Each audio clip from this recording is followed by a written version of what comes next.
Ce soir, donc, nous avons un immense plaisir de recevoir Ismaël Kadare à Tel Aviv, à l'Institut français de Tel Aviv. Je disais tout à l'heure à Ismaël que les grands écrivains dont il fait partie, on a souvent l'impression qu'on les connaît. On a tous entendu Ismaël Kadare, on a tous peut-être lu quelque chose. Et puis l'expérience m'a montré que finalement, ils sont un petit peu, ils subissent un petit peu cette gloire finalement à contresens parce que dans le fond, je crois qu'on ne les connaît pas. Et ce que je voudrais aujourd'hui essayer, tenter avec Ismaël, c'est un peu une conversation. Revenir un petit peu au départ et voir ensemble ce parcours compliqué, difficile, et puis en parallèle, en même temps, cette œuvre immense, plus de 50, je crois, je ne sais pas, je ne les ai pas comptés, mais au moins 50 romans, des essais, de la poésie, pièces de théâtre. Vous avez été primé nombre de fois important. Vous êtes aussi, depuis 1996, membre associé étranger à l'Académie des sciences politiques et morales au siège de Karl Popper. Vous avez reçu en 2000, je ne sais plus la date, pardonnez-moi, en 93 peut-être, le prix Méditerranée étranger pour la pyramide. En 2005, le prestigieux Ban Book Prize. Et puis récemment, en 2009, il n'y a pas très longtemps, le prix Prince des Asturies littéraires pour l'ensemble de votre œuvre. Et puis, nous attendons tous le Nobel, qui j'espère vous sera décerné, que vous méritez amplement. Voilà, alors nous allons, ça c'est un petit peu l'entrée en matière que tout le monde peut retrouver, et je voudrais, Ismaël, si vous êtes d'accord, j'aimerais repartir un peu de votre enfance. Vous êtes né dans une petite ville du sud de l'Albanie, quelques 30 ans finalement plus tard que le dictateur Hoxha, qui est né dans la même ville que vous. Et vous avez 10 ans quand la dictature se met en place. Donc en fait, vous naissez dans la dictature, vous y vivez enfant, et puis on sait qu'à 11 ans, vous commencez à écrire. Vous écrivez finalement votre premier livre, à 11 ans. Donc ma question c'est celle-ci, en fait, j'aimerais, avant de rentrer vraiment sur la littérature, j'aimerais que vous me parliez de cette ville de votre enfance. Alors, pour parler de cette ville, je commencerai par votre phrase que je suis de la même ville que le dictateur d'Albanie. Alors je vais ajouter que pas seulement je suis de la même ville, mais je suis du même quartier. Encore plus, ça paraît comme une version littéraire. Nous sommes les deux dans le ruelle, à la fin, le début de ruelle, qui s'appelle la ruelle des fous. C'était bien connu, pour ceux qui connaissent un peu l'Albanie, c'est pas inventé par moi, c'est bien connu, ça se fait. Et même à cause de cela, une fois, un journaliste scandinave, il a écrit qu'il a photographié ce livre, il savait ça, il a dit, voilà, les 2 hommes les plus connus de l'Albanie sont de la ruelle des fous. Heureusement qu'évidemment l'information n'a pas allé jusqu'à lui, ou peut-être il l'a vu. C'est une ville, ancienne ville médiévale d'Albanie, avec des souvenirs très intéressants. C'est une ville où il y a les éléments bien pour la littérature. C'est-à-dire, il y a eu les dramatiques et les grotesques, les deux.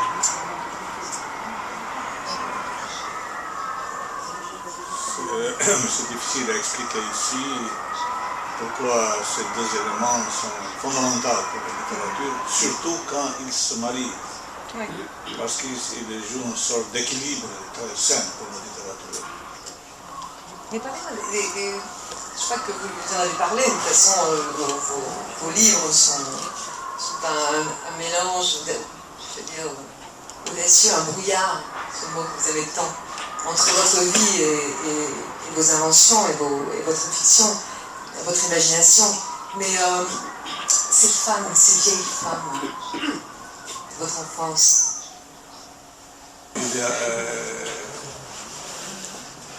Les villes sont simples, mais les maisons sont trop grandes.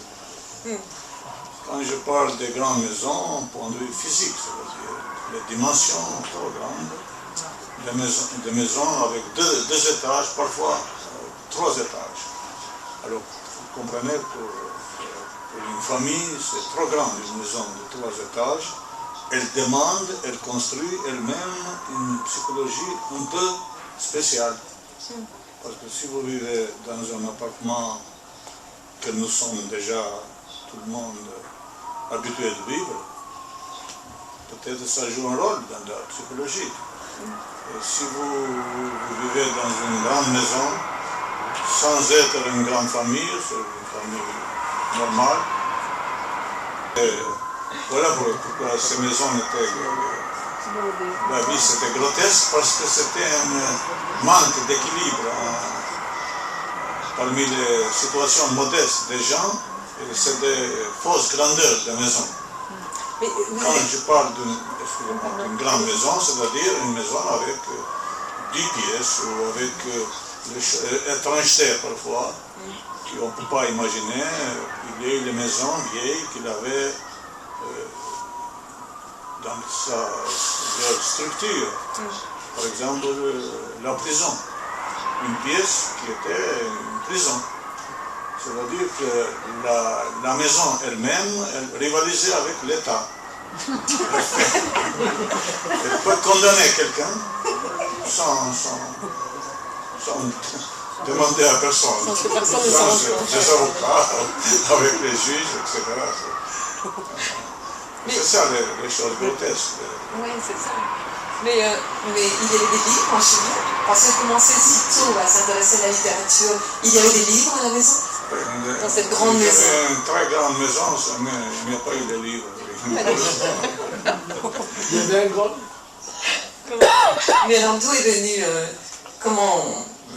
C'est la maison de la famille de ma mère, oui. Elle n'était pas aussi grandiose que la nôtre, mais elle avait le livre. Quand je dis grandiose, entre guillemets toujours. Ma femme a publié ses souvenirs. Elle a fait une photographie de ma maison. Beaucoup de gens, pas de ma ville, parce que là-bas ils étaient habitués, ils étaient étonnés de voir qu'est-ce que ça veut dire. Comment on peut avoir des maisons pareilles, des gens simples, des Albanais. Alors, vous avez commencé donc à vous intéresser en tout cas à la littérature tôt, jeune, enfant. Et vous partez, donc vous commencez à étudier la littérature à Tirana, et ensuite vous recevez une bourse pour partir à Moscou, continuer à étudier donc, la littérature au fameux Institut Gorky. Oui. J'aimerais que vous me parliez de cet institut. Oui, j'ai fait mes études dans ma ville natale, et lycée. Après, à l'université de Tirana, et après, j'ai eu cette fameuse bourse. L'Institut Gorky, c'était la seule dans l'ex-empire communiste. Institut où il a préparé des écrivains.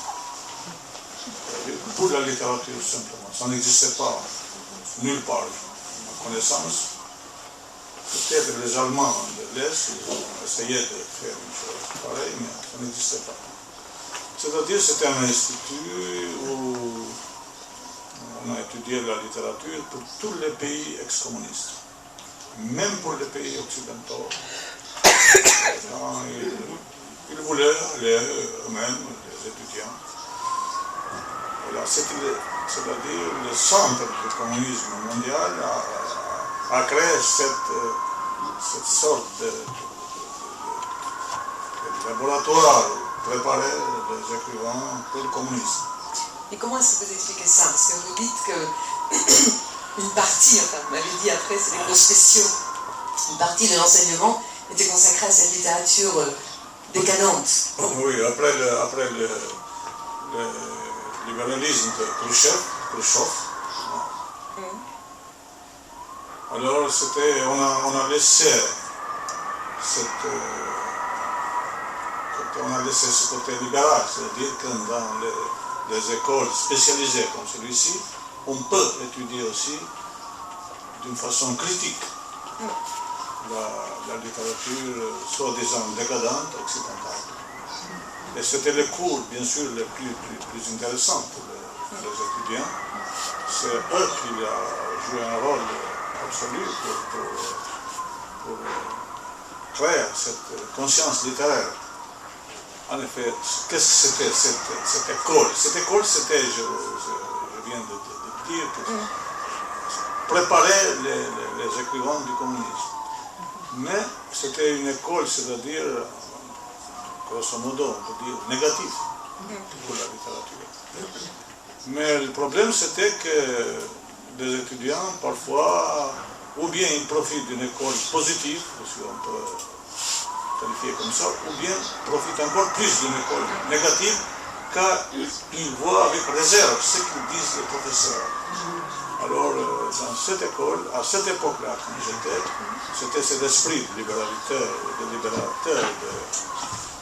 après Staline, après la mort de Staline, qu'on a été très sensible de ce côté interdit, décadent, maudit de la littérature. À cette époque-là, s'est passé un événement dramatique. Quand j'ai commencé les études au mois de septembre. De septembre, vous avez découvert ça.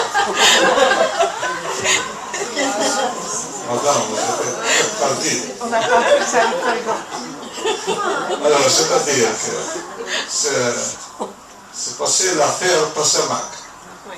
Pasternak, Boris Pasternak, vous connaissez tous, je crois, il a eu le prix Nobel. Il était maudit par tous les pays communistes, soviétiques, et par tous les pays communistes aussi. Et la campagne s'était préparée autour de notre institut, parce que c'était pas de loin, c'était l'Union des écrivains qui dirigeait la campagne. C'était une campagne terrible, très féroce, très cruelle, contre Pasternak, qui était jugé, elle était qualifiée comme Judas de la littérature russe et du communisme, bien sûr. Et voilà, les étudiants ont participé tous dans cette campagne, mais comme j'ai souligné plusieurs fois, pendant la journée, ils criaient contre Pasternak, pendant la nuit, ils rêvaient d'avoir ce prix, c'est-à-dire avec toutes ces conséquences dramatiques. Et voilà, c'est ma première impression littéraire là-bas, c'était ce fameux scandale de Pasternak, qui jouait un rôle, très grand rôle pour émanciper les lettres russes. Voilà, en deux mots, je veux dire. Vous rentrez en Albanie en 60, je crois, c'est-à-dire au moment de la rupture. Oui. Je ne sais pas d'ailleurs, la rupture, c'est l'Albanie qui a rompu ou c'est l'URSS qui a rompu? Plutôt l'Albanie. Plutôt l'Albanie. L'Albanie a rompu pour une raison très simple. Elle avait peur de cet esprit libéral de Khrushchev, parce qu'il a commencé faire de la destitution. Excusez-moi, je ne parle pas bien français. Destituer, oui, il a destitué tous les chefs communistes du pays satellite. Et notre pays, puisqu'il n'avait pas les frontières avec la Russie, il n'avait pas peur d'être envahi par les tanks russes. Et voilà cette audace de l'Albanie, soi-disant poétesse albanaise, elle a trouvé un prétexte pour rompre avec l'Union soviétique. Et leur rupture était dramatique, tragique même, et rompue même les relations diplomatiques. Ouais. C'est-à-dire l'Union soviétique, les pays adoraient le soleil, etc., l'air, le soleil, etc. Le lendemain, il était devenu l'ennemi numéro un. Deux ennemis numéro un avec l'Albanie, l'Union soviétique et les États-Unis. La doctrine albanaise, c'était que l'Albanie doit être préparée de faire la guerre avec les deux superpuissances qui peut-être ils vont un jour attaquer ensemble. Vous riez, vous avez raison de rire. Ça a été comme ça, la doctrine du communisme albanais. Il faut combattre les deux, il faut gagner la guerre. Et vous écrivez. Et vous publiez, donc en rentrant. Dans ce pays, j'étais écrivain. Vous avez le droit de dire comment on peut être écrivain dans ce pays pareil. Moi, je vous raconte, écrivain, on peut être partout, à n'importe quel régime. Parce qu'il y a deux théories, c'est-à-dire que dans les pays pareils, on ne peut pas avoir le régime pareil, terrible, cruel, on ne peut pas avoir les écrivains. On ne peut pas vivre les écrivains dans ce régime pareil.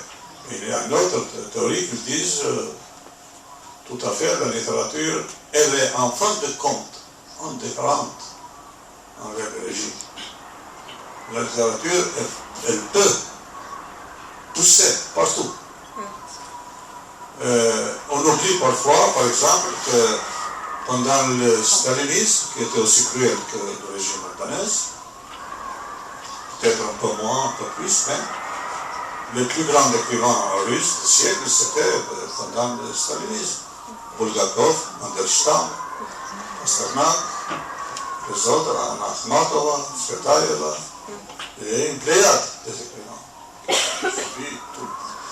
Alors, même il y a une théorie, parfois les régimes durs, les dictatures, ils font bien à la littérature. Non, je ne crois pas, je ne suis pas d'accord avec ça. C'est-à-dire qu'il ne faut pas mettre les écrivains en prison, qu'ils deviennent de bons écrivains, bien sûr. Mais ça arrive quand les régimes cruels, il ne peut pas faire rien contre la littérature, en fin de compte. Joseph Brodsky, sais, je crois, le papel soviétique, il a dit une chose très intéressante, que le communisme, il a fait une invention très spéciale qui n'a pas été faite par aucun régime dictatorial.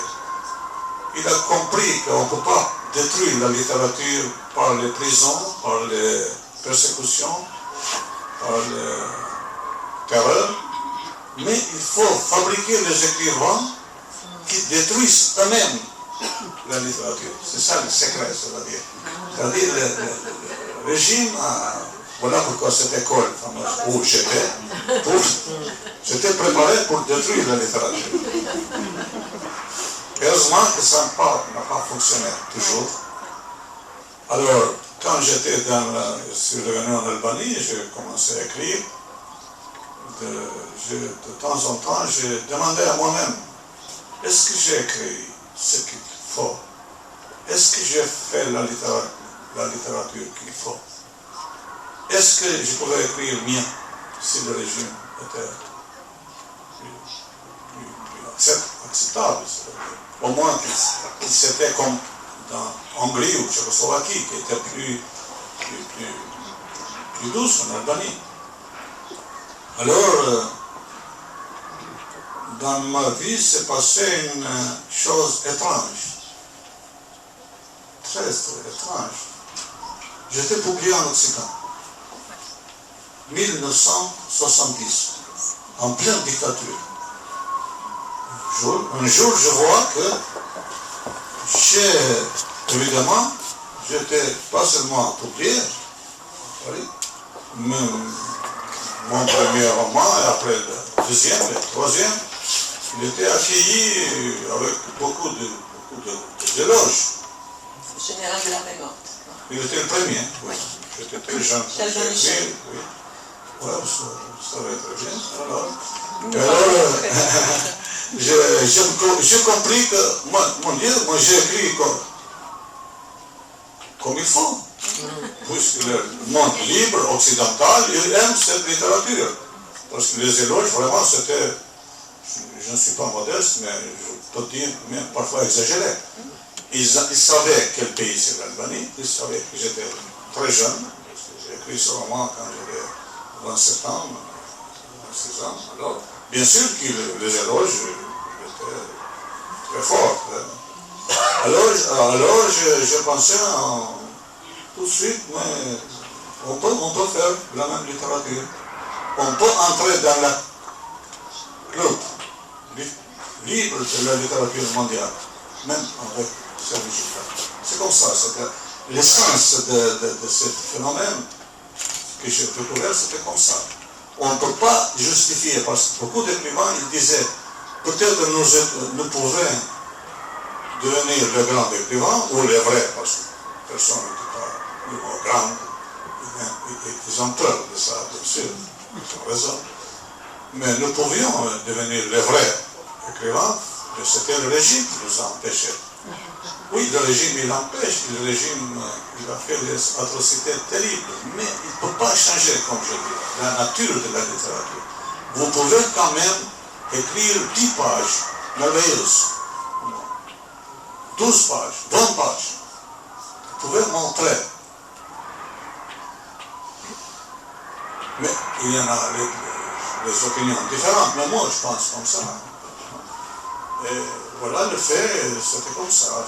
C'était dur, mais c'était possible quand même.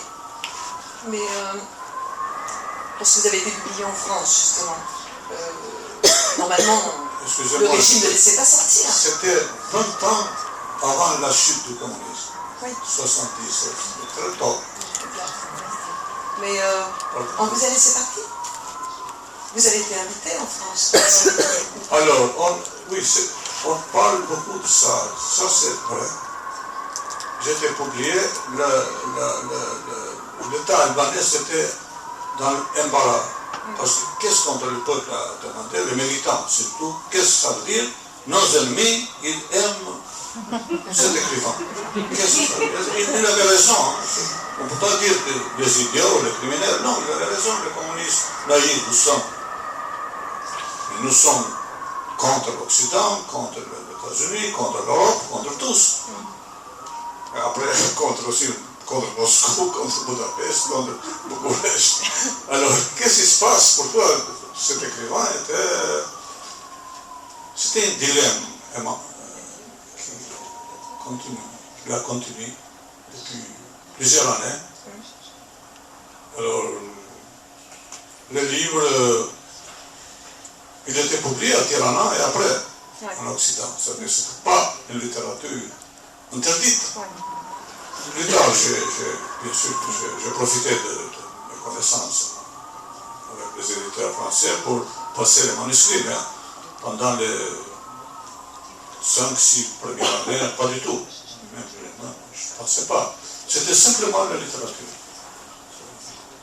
Littérature un peu apolitique, parfois avec des motifs politiques. Les livres qui étaient publiés, les livres qui n'étaient pas publiés, comme pour tout le monde.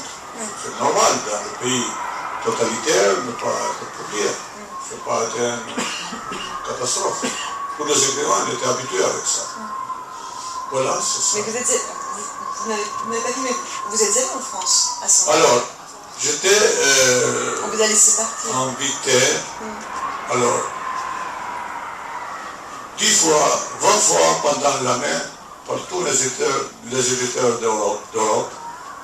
Le régime, ou bien il fallait d'accepter que l'écrivain Ismaël Kadare n'était pas permis d'aller voir les éditeurs, ou bien il doit jouer un jeu hypocrite, on peut laisser au moins dans 10 invitations, accepter 1 ou 2, et C'est comme ça, mais j'avais 10 ans chaque année. Hein. C'est comme ça que j'étais écrivain qui de temps en temps sorti, bien sûr. C'était pression de l'Occident, parce que j'étais devenu très connu et la pression c'était très évidente, bien sûr. Il a refusé plusieurs fois, il a accepté plusieurs fois, c'est comme ça. Mais c'était une chose inhabituelle, absolument. Oui. À part cela, les écrivains de l'Albanie, ils sortaient à l'étranger, mais dans les délégations, dans les congrès, les personnes ne parlaient pas d'eux, bien sûr. Tandis que si je fais une sortie, on a fait un bruit tout de suite, parce qu'il était attentif. Le problème, c'était qu'après la France, j'étais publié tout de suite dans tous les pays de l'Occident. Oui, la France a été un déclencheur, en fait, la traduction. Mais comment vous expliquez ça, en fait? C'est-à-dire, Rocha vous a laissé sortir. Et vous estimez? Vous savez, quand vous êtes écrivain connu dans un pays comme ça, vous êtes dans le centre de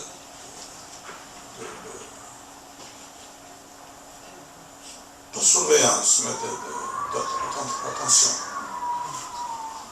Vous êtes admiré en même temps, ils ont peur de vous. Soupçonné. Soupçonné. Oui. C'est normal, ça, on Oui. ne peut pas dire. Parce que la nature du régime, c'est comme ça. On ne peut pas supporter une autorité rivale. Et la littérature. Et vous avez rencontré Rocha? Une fois dans ma vie, j'ai dit ça. Une fois, oui. Et vous aviez parlé littérature? Parce qu'il était professeur de français, n'est-ce pas? Oui, on parle beaucoup de sa intellectualité. Il était en France, bien sûr, mais ce n'était pas quelqu'un qui brillait. Mais parmi les dirigeants communistes de ex-Est, qui étaient en général, la plupart, ils n'avaient pas de formation littéraire ou philosophique occidentale. Il était rare qu'ils en avaient. Bien sûr, c'était exagéré. C'était créé une mythe de ça. Lui-même, il a nourri ça. Il l'a trouvé intéressant, bien sûr. Il a utilisé dans tous les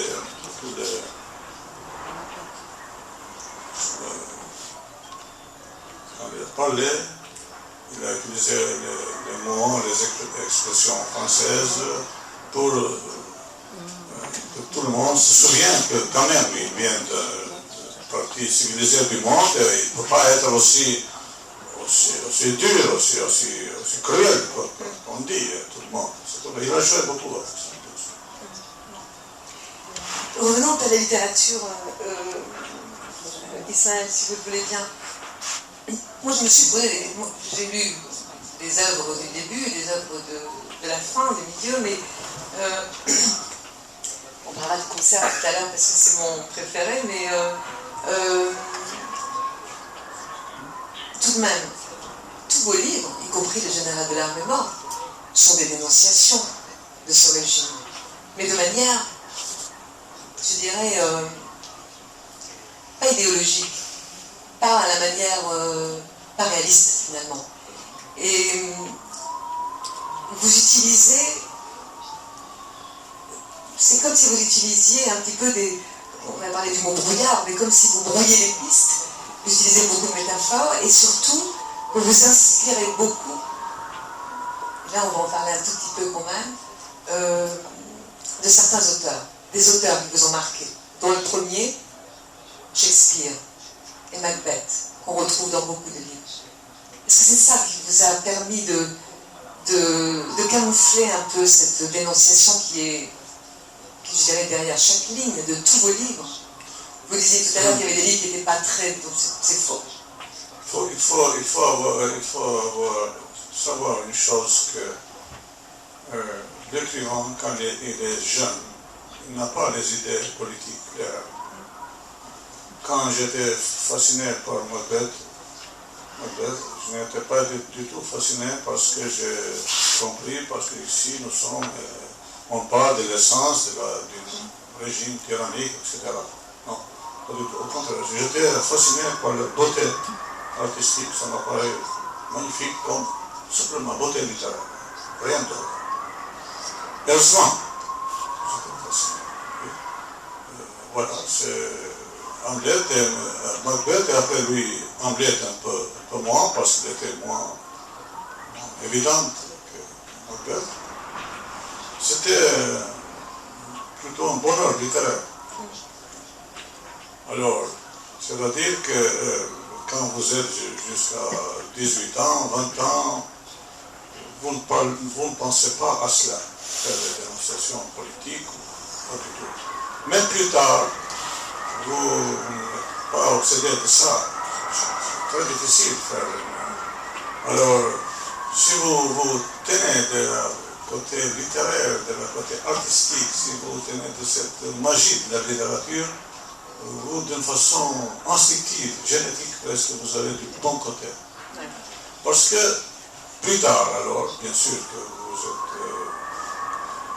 connaissez le monde mien, etc., vous essayez de profiter de cette expérience artistique pour enrichir votre œuvre avec ce que vous dites. Mais au commencement, non, même le général de la mémoire, par exemple, où est la dénonciation politique? On peut dire, une fois, j'ai dit que c'était une dénonciation plutôt méthodologique politique, c'est-à-dire... Il se prenait mal.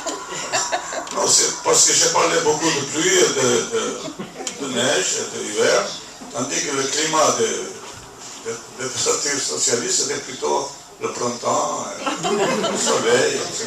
On peut dire météo-dissidence.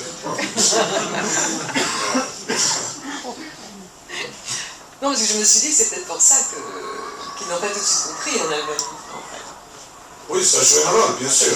Parce qu'il disait, mais quand même, il était aimé en Occident. Mais pourquoi il n'a pas rien écrit directement contre le parti, par exemple? Alors, donc vous êtes un peu plus conscient, vous finissez par être interdit quand même. Oui, plus tard, moi j'avais 5 ou 6 œuvres interdites. Mais vous savez, dans les pays totalitaires, les écrivains avec l'interdiction, ils avaient des soucis, bien sûr, mais ils avaient aussi une extase cachée. Parce qu'ils devenaient les vrais. Ils savaient ça, malgré ça qu'ils ne disaient pas, bien sûr, mais ils savaient. Parce qu'il y avait plein d'écrivains qui avaient les œuvres interdites. Même parfois sans raison, pour une petite chose. Histoire érotisme, par exemple, histoire d'amour. On trouvait le prétexte pour l'interdiction du livre parmi les plus folles. Et Rothschild meurt en 85, je crois. Et finalement, vous exilez, c'est-à-dire que vous avez accueilli en France son exilé politique en 90, en 91. Pourquoi ce moment-là? Non, ça a été avec raison.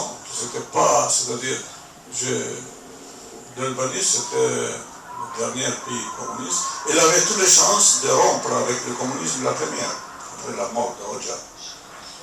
Parce que l'Occident, il était très attentif envers l'Albanie. L'Albanie avait même des relations diplomatiques avec les pays communistes, et c'était normal. Ce pays pouvait être attiré par l'Occident comme un modèle. C'est le premier, le plus arriéré, le plus staliniste, il devient le plus libéral après la mort du tyran. C'était normal en Belgique. Mais en Albanie, c'est passé quelque chose d'une hypocrisie colossale, énorme, que le régime, nous ne voicions pas dire ça, le remplaçant de Hoxha, qui jouait le rôle un peu libéral, un peu le Gorbatchev d'Albanie. Évidemment, il a commencé avec son clan, son entourage, il a préparé la plus grande hypocrisie dans l'histoire d'Albanie, qu'on va vers l'Europe, etc., mais attention, il ne faut pas être attentif. En effet, c'était un groupe de complotistes bolcheviques qui voulaient garder le pouvoir à tout prix. En même temps, devant la pression populaire, ils ont réussi de mentir de créer des espérances partout, des espoirs partout. Alors j'avais une correspondance, un échange de lettres avec cette nouvelle présidence. Comment dire, ce qui a remplacé Mitterrand, comment on dit ça. Alors j'ai écrit un roman avec le titre. Qu'est-ce que vous dites? Dites-moi autre chose. L'héritier. L'héritier. L'héritier. Pas ça aussi. Le successeur. Le successeur, excusez-moi. C'est un de mes romans les plus connus aujourd'hui. Alors, son successeur, j'avais un échange de lettres. Et là, j'ai compris la chose. J'étais parmi eux qui ont compris la chose. Alors, j'essayais de quitter l'Albanie sans être dans aucune projet, bien sûr, pour dire cette vérité devant tout le monde. Parce que ce n'était pas possible en Albanie de dire ça. C'est-à-dire avec un but très précis. Trouver un micro, pas comme celui-ci, mais plus grande, plus puissante, pour déclarer à tout le monde que l'Albanie était en train d'être trompée encore une fois, d'une façon tragique. Cette caste politique n'a pas aucune intention d'aller vers l'Europe, comme elle promet. Au contraire, elle attend que le stalinisme va revenir en Union soviétique. C'était le temps de l'époque quand les putsch bolcheviques se préparaient à Moscou. Alors il voulait bien de revenir dans l'ex-camp socialiste. C'est pour ça que j'ai quitté l'Albanie. Parce que je pouvais bien avant de faire ça, mais ça aura été sans aucun résultat. Et j'aimerais alors, justement, avant de revenir un peu sur le présent aujourd'hui, l'Albanie d'aujourd'hui, mais je l'ai dit je l'ai promis tout à l'heure, on a un petit peu évoqué dans votre littérature, donc la partie, je parlais de Macbeth, mais on aurait pu parler aussi d'Hamlet, si on restait sur Shakespeare, on aurait pu parler d'Eschyle, tous ces auteurs qui vous ont fondé, en fait. Moi, je trouve que dans tous vos livres, ce qui moi, en tout cas, me touche beaucoup, c'est le tragique. Le tragique dans le sens de la tragédie. Et cette façon que vous avez de mettre en scène l'ensemble des personnages et d'en faire finalement des héros de tragédie. Et je voudrais juste prendre, alors je suis désolée pour les personnes qui ne comprennent pas le français, mais un peu, parce que je ne sais pas si il va être traduit en hébreu, je vais juste un tout petit morceau. J'ai prévenu notre traductrice. Simplement pour donner un peu le ton. Ceci est extrait du concert. Donc c'est toute la partie, c'est le livre qui fait référence en fait à la rupture avec la Chine. Et ce morceau, c'est... donc le livre commence finalement avec Mao Zedong, qui réfléchit de quelle façon il va pouvoir encore mieux dominer le monde entier. Et cette partie-là concerne justement les écrivains. Il n'aurait pas voulu penser à l'Albanie par un jour pareil, mais elle lui revint d'elle-même à l'esprit. Il avait fondé tellement d'espoir sur elle.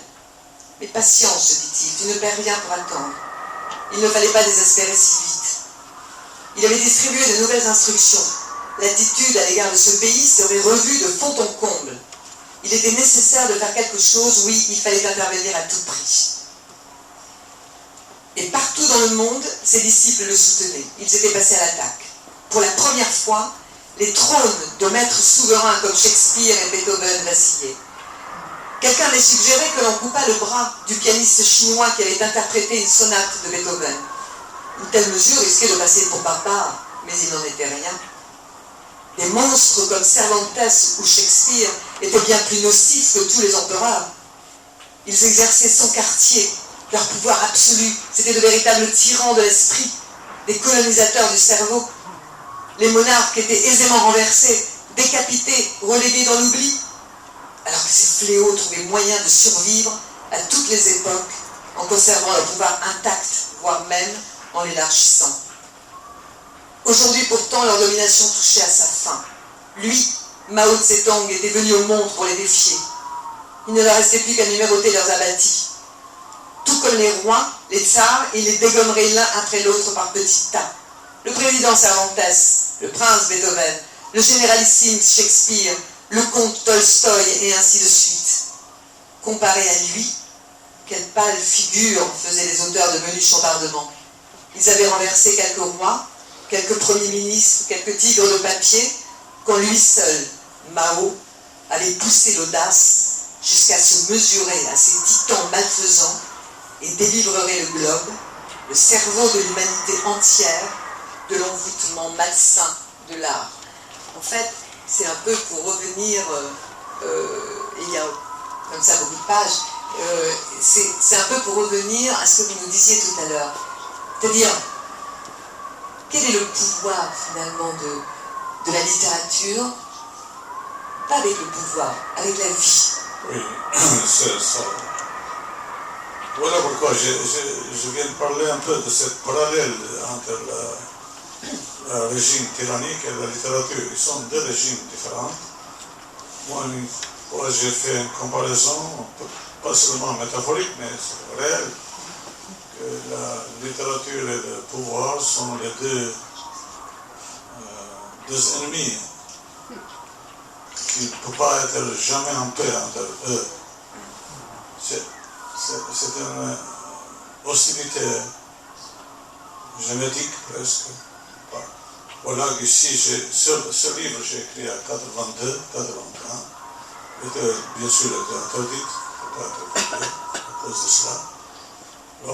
Ça veut dire que la tyrannie, c'est l'ennemi naturel de la littérature, et la littérature, c'est la même chose, l'ennemi naturel de la tyrannie. Vous avez dit pourquoi j'étais fasciné par la tragédie. Avant tout, parce que la tragédie, pour nous, les écrivains, elle est belle, c'est une beauté sublime. Après l'Homère, c'est la tragédie qui a fondé la littérature mondiale, la tragédie grecque. Bien sûr, c'est pour ça que le pouvoir tyrannique est contre elle. C'est pour ça que Lénine, il avait une fameuse slogan qui très peu était devenu connu dans le monde, même maintenant, on cache ce slogan fameux. Il a eu cette devise, là-bas, les grands écrivains. La devise du communisme doit être là-bas, en russe, c'est encore plus fort. Puisque si je crois, il y a beaucoup de gens qui connaissent le russe, c'était Doloi Sverch Pisateli. C'est-à-dire, là-bas, les hyper-écrivains. C'était les grands. Il était pire que Staline. Dans ce point-là, Lénine, il était plus radical. Il était convaincu qu'il faut détruire toute la fondation de la grande littérature, parce qu'elle est nuisible pour le communisme. Mais il n'a pas, il était mort très tôt, il n'a pas réussi encore d'organiser ça. Staline, il était moins parfait que lui en ce qui concerne le crime. Alors, il a essayé de trouver avec l'aide des conseils de Gorky, je suis contre ceux qui disent pour Gorky qu'il était Saint-Lô, etc. Non, c'est pas vrai. Il était un peu naïf, il pensait qu'on peut réformer le régime à l'intérieur. Et voilà, c'est-à-dire, Staline, il voulait jouer avec l'écrivain, ne jouer pas, mais créer une sorte d'harmonie avec eux, c'est-à-dire d'un côté terreur, de l'autre côté dire de bonnes choses, ses relations avec Pasternak par exemple, ou Bulgakov. Il avait des histoires avec tous les écrivains connus. Parfois, il téléphonait directement, écrivait directement à eux pour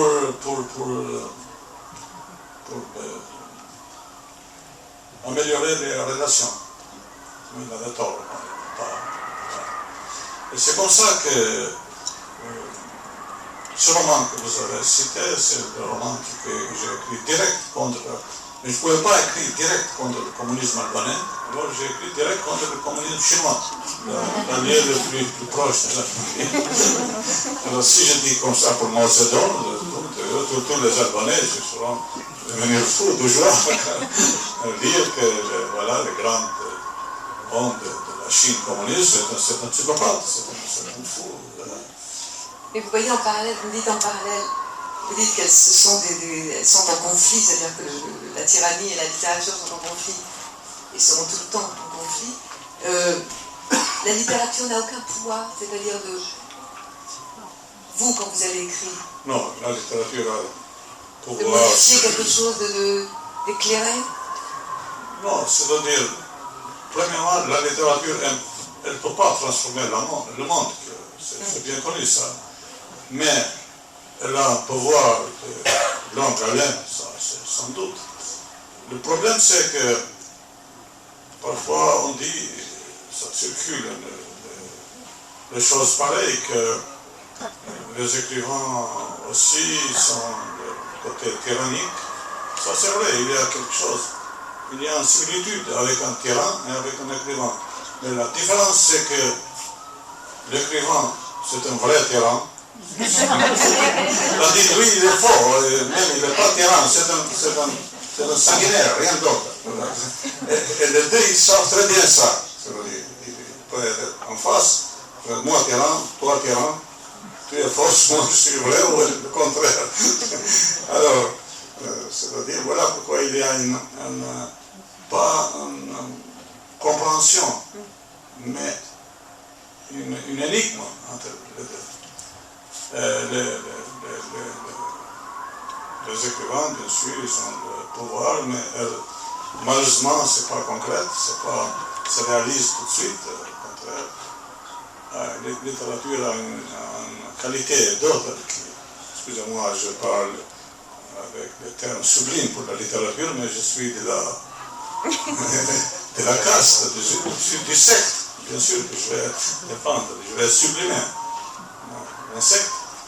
Alors, les écrivains, la littérature est une chose merveilleuse, que rien d'autre n'a pas dans le monde, que dès qu'il était créé par un peuple, en même temps était créé pour tout le monde. Chaque peuple qui crée une littérature, un trésor, tout de suite, il donne à tout le monde. C'est pas comme pétrole, par exemple. Moi, j'utilise pour moi-même, pour le chrome, la littérature. Le lendemain, elle devient une richesse mondiale. Ça, c'est le côté merveilleux de la littérature. Le pouvoir qu'elle a est planétaire. Elle ne sert pas à un régime ou à un peuple, à une race ou à un continent. Elle est pour tous. Je voudrais quelques mots, Ismaël, sur le livre qui vient de sortir en hébreu, aux éditions Quintar, L'accident. Puisqu'il vient de sortir, il est tout chaud, je crois. Il sort vraiment maintenant. Ce livre est paru en traduction française en 2008. Je ne sais pas à quel moment vous l'avez écrit à l'origine. J'ai trouvé très très différent des autres. Oui, c'est vrai, oui, c'est un livre. Je ne sais pas, c'est un livre très difficile. Moi, je conseille à mes lecteurs de ne pas commencer moi par ce livre. Oui. Vous pouvez trouver les autres livres pour. Il est vraiment trop sophistiqué, oui, c'est vrai, c'est extrêmement. Dites-nous en quelques mots, c'est une histoire d'amour, en fait. En fait, c'est l'histoire. Non, c'est l'histoire de l'histoire d'amour. C'est une autopsie de l'histoire d'amour. Oui, c'est ça, c'est ça. Je ne sais pas, vraiment, je n'ai pas donné jamais une interview pour ce livre, je voulais. Oui, mais c'est là que juste, parce que vous savez que là, vous avez des lecteurs, le livre. Mon éditeur, je juif n'est pas ici, je crois. Ah si, c'est les mêmes, c'est important. Excusez-moi, hein, la contre-réclame, non, vraiment, c'est un livre que j'ai écrit, bien sûr, c'est le mien, bien sûr, mais il est trop sophistiqué. Peut-être les gens qui aiment ça, oui. Mais c'est vrai que il a une part de... il y a une part d'éléments dans ce livre qui n'apparaissent pas ailleurs. Par exemple, l'érotisme, tout d'un coup, il est très très érotique. Il y a même une scène... Je dis ça parce que nous allons avoir des futurs lecteurs de l'accident. Donc il y a même une scène dans un club échangiste. C'est incroyable en œuvre de Cadaré. Donc très très bien décrite, hein, Ismaël. Mais donc, Merci quand même. oui, oui. Et ça, c'est vrai qu'on n'avait pas l'habitude. Il y avait absolument... J'ai réfléchi après avoir lu le livre, j'ai dit, mais... Alors, il y a beaucoup de gens qui s'aiment, hein, il y a des couples qui s'aiment, mais vous avez des façons extrêmement suggestives, en fait, de parler d'amour dans vos livres. Et c'est souvent très fort entre des couples. Mais là, c'est quand même beaucoup plus cru. Mais qu'est-ce que c'est? Pourquoi? Avant, c'était pas possible, c'était interdit. Non, pas du tout. Non, c'est pas ça. Vous êtes d'accord avec moi que là, c'est un peu... Oui, je suis d'accord. C'est jamais pas raison pour le... Même il y a un préjugé pour moi que Cadaré est très dur, il n'a pas de femmes, il y a peu de femmes dans ses œuvres, je ne suis pas d'accord du tout. On laisse comprendre qu'il n'appréciait beaucoup pas les femmes ou l'amour. Non, c'est pas vrai. Je n'ai pas écrit ça pour le contraire.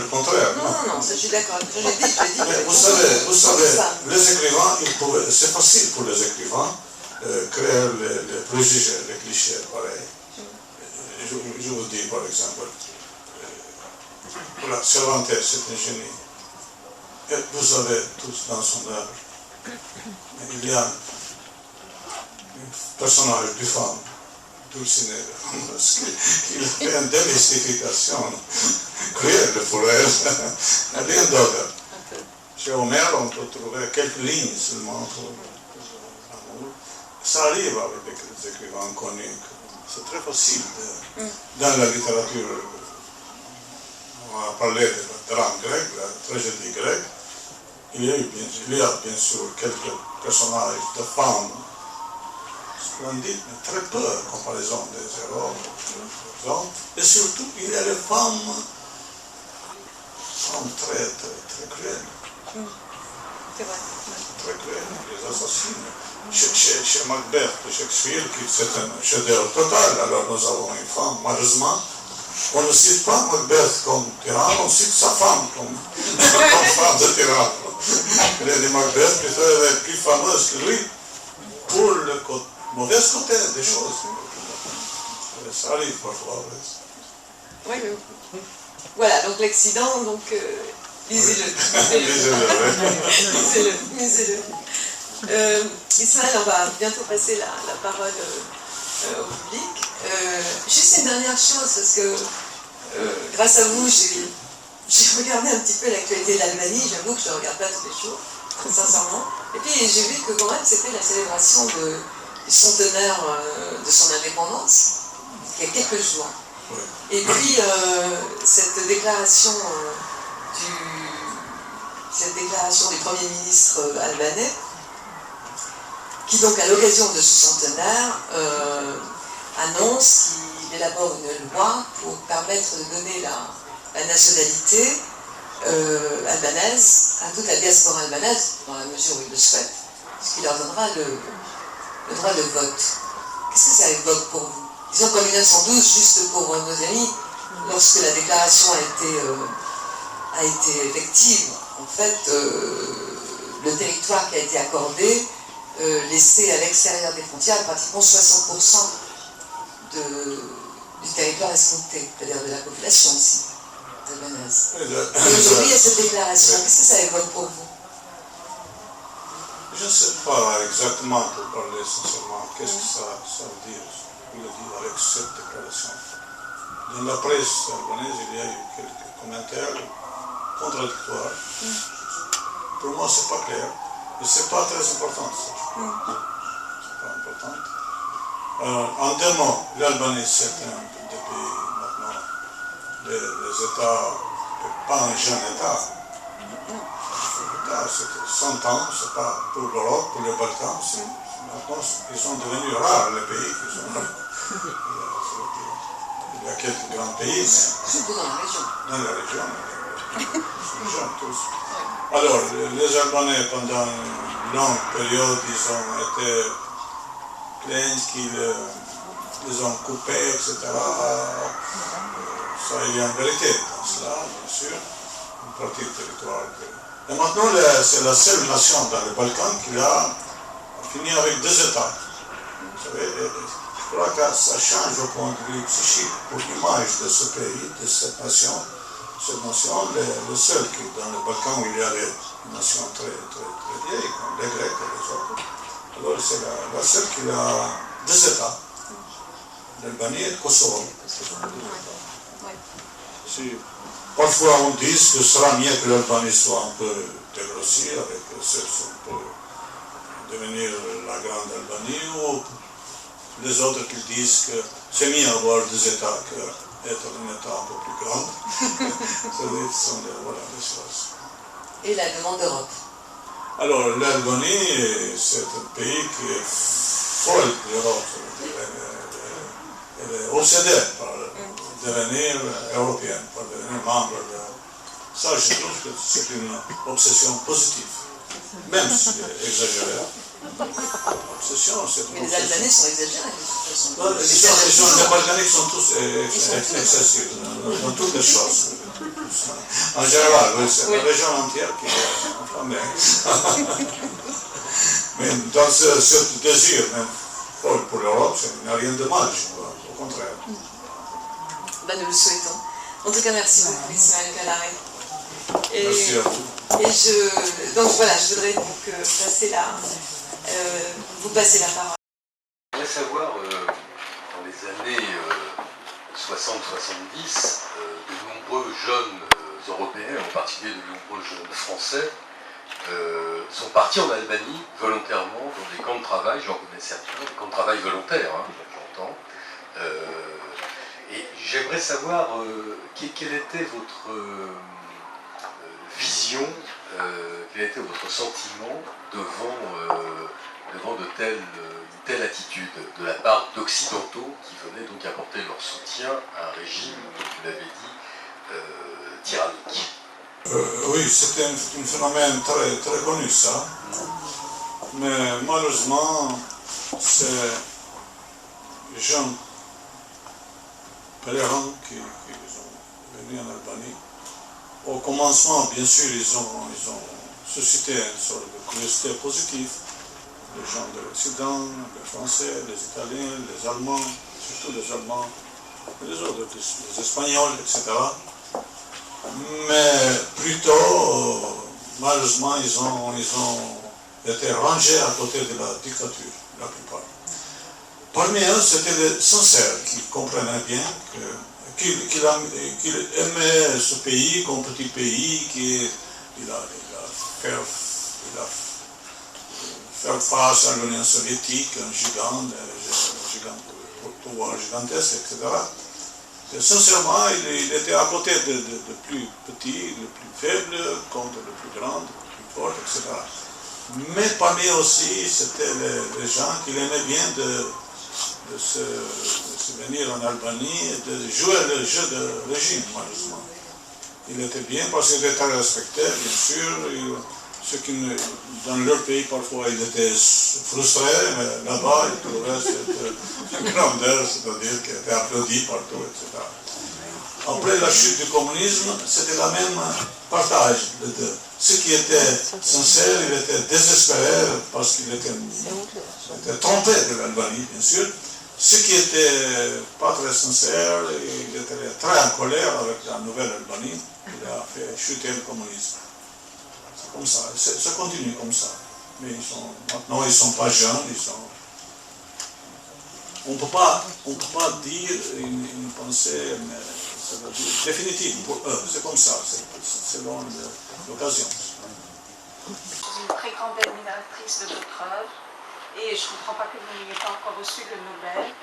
Et j'aime en particulier Les tambours de la pluie et Chronique d'une ville de pierre où vous racontez des souvenirs d'enfance. Je crois que ces deux livres n'ont pas encore été traduits en hébreu. Je pense, il est grand temps qu'il le soit. Je ne sais pas s'il y a un éditeur ici qui m'entend, mais je pense que ce sont deux livres absolument magnifiques qu'il faut traduire. Voilà, en fait, je voulais vous dire que j'ai bravé la tempête pour venir vous revoir. Et je ne sais pas, j'ai plein de questions, mais je vais vous demander comme ça une question bête. Quels sont vos livres, vos auteurs préférés à part Shakespeare? Et puis oui, moi, quand vous avez parlé de l'Institut Gorky là-bas, je me demandais, mais qu'est-ce qu'on vous a appris là-bas en fait? Mais comment se passaient ces cours pour former des écrivains futurs du communisme en fait? Qu'est-ce qu'on vous donnait des recettes d'écriture? Voilà.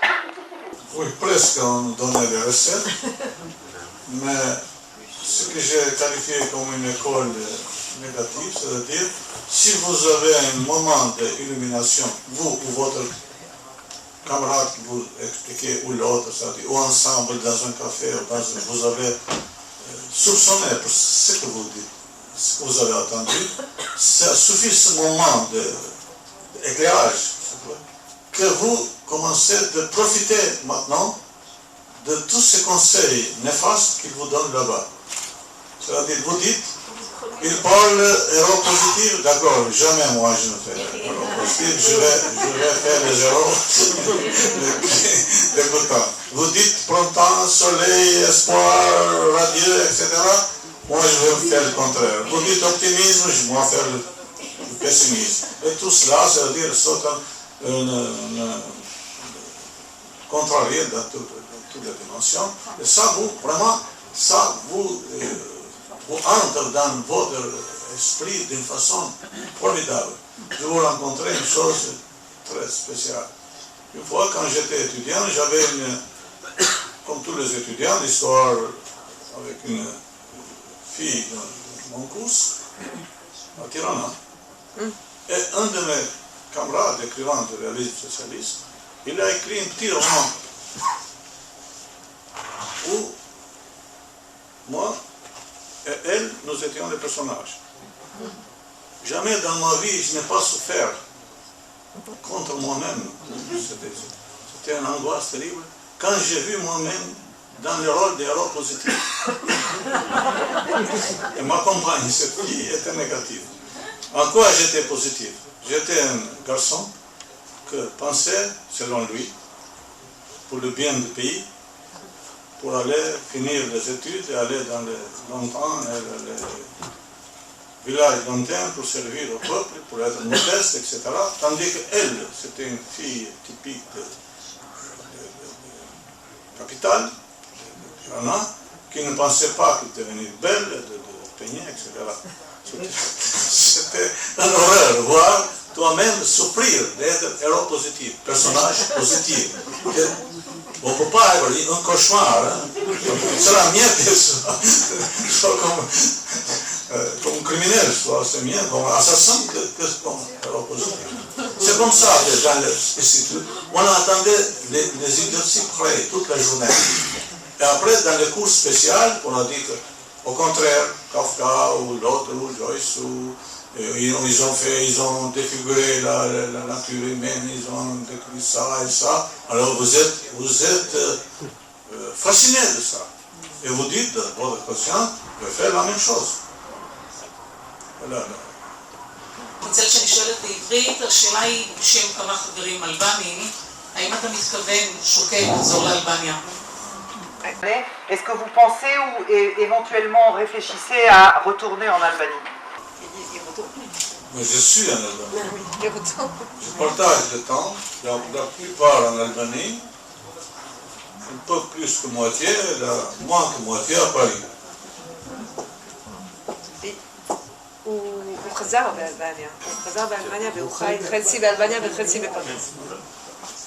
roman qui raconte la construction du pont entre l'Occident et et l'Asie, je ne me rappelle plus du titre exactement, mais c'est comment le pont est refait et défait en permanence. Et est-ce que vous considérez aussi, comme un auteur albanais bien sûr, mais aussi comme un auteur méditerranéen, au sens où l'Albanie est un endroit qui fait le pont entre ces deux, entre l'Orient et l'Occident et la Méditerranée, et elle aussi divisée comme ça. Est-ce que le fait de... Est-ce que ça a un sens pour vous, être méditerranéen? Concrètement, c'est vrai que ça existe un cliché pareil, que même parmi les Albanais, c'est une malentendu profonde, que nous sommes une sorte de pont. C'est absurde, dans tous les sens. Premier point, dans le point de vue géographique. L'Albanie, c'est à peu près 1000 km loin de l'Asie, parce qu'on dit entre l'Europe et l'Asie. C'est pas du tout à la frontière. Au contraire, il y a 3 États entre l'Albanie et la Turquie. 3 États entre l'Albanie et la Turquie, qui est le premier pays de l'autre continent. C'est la Grèce, la Bulgarie, la Macédoine. Alors, je ne sais pas, c'est la faute, je crois, des Albanais eux-mêmes, qu'ils ont créé ce cliché, ou les autres qu'ils ont créé, ils ont accepté ça. Nous sommes le pont, et aussi pour une malentendu profonde, le pont, je ne sais pas pourquoi, à leurs yeux, c'est quelque chose du bon, qui pouvait être fier d'être pont. Le pont, c'est un passage, c'est rien d'autre. Le pont, en général, ils sont en destin triste, parce qu'un jour, ça tombe. C'est-à-dire, alors je suis contre cela, bien sûr, je suis contre absolument. L'Albanie, c'est un pays européen, malgré ça qu'elle avait une grande malheur, comme l'autre pays balkanique tombait détaché de l'Europe pour 4 ou 5 siècles, ce qui est vraiment tragique. Voilà, c'est tout. Voilà pourquoi ils aiment maintenant l'Europe avec une sorte de maladie, avec une sorte de fièvre européenne, à cause de cela. De même, cette préjugé qui a été enraciné parmi eux. Nous sommes entre les deux. Nous sommes ni l'Europe, ni l'Asie, nous sommes ni asiatico-européens. C'est pas vrai. Vous pouvez avoir, la Grèce aussi, c'était tombé sur les Turcs 4 siècles, la Bulgarie aussi, la Serbie aussi, tous les pays. Alors, ça veut dire pourquoi il faut... Mais je crois que c'était les querelles antérieures, interbalkaniques. Ils ont trouvé un pays pour stigmatiser, comme ça, pour faire une sorte de suggestion. Vous êtes pareil, vous êtes pareil. Que voulez-vous dire quand vous dites que l'écrivain, comme le dictateur, est un tyran? Non, quand je dis tyran, parce qu'il n'a pas ni la police, ni la tyran, c'est-à-dire quelqu'un qui a influence, qui a le pouvoir, rien d'autre. Dante Alighieri, on peut dire que c'est un tyran, par exemple, parce que l'Italie, combien de milliards des Italiens ils ont existé dans le monde? Quelques milliards, je crois. Il a fait quelque chose et il ne peut pas être... personne n'a pas arrivé jusqu'à lui. Une fois, j'avais cette discussion dans une salle des Italiens, où je parlais en Italie, je parlais de cette... contresens, cette contradictoire qui est entre la littérature et la société humaine. La littérature ne fonctionne pas selon la démocratie. Au contraire. Alors j'ai compris qu'il y a un malentendu dans la salle et je voulais expliquer qu'est-ce qu'il voulait dire avec ça. Par exemple, si je vous posais une question, vous, les Italiens, vous aurez préféré une seule Dante Alighieri aussi haute qu'il est, comme un gratte-ciel, ou 4 dents avec les valeurs partagées. C'est-à-dire pas une dent d'Alighieri, mais 4 dents d'Alighieri, mais avec un quart de valeur de lui. Je suis sûr que, je ne sais pas si... Je suis sûr que ce n'était pas facile à choisir. Selon la loi démocratique, je dois dire que c'est mieux 4 dents qu'un tyran. C'est le contraire dans la littérature. Merci beaucoup, Ismaël Kadhafi.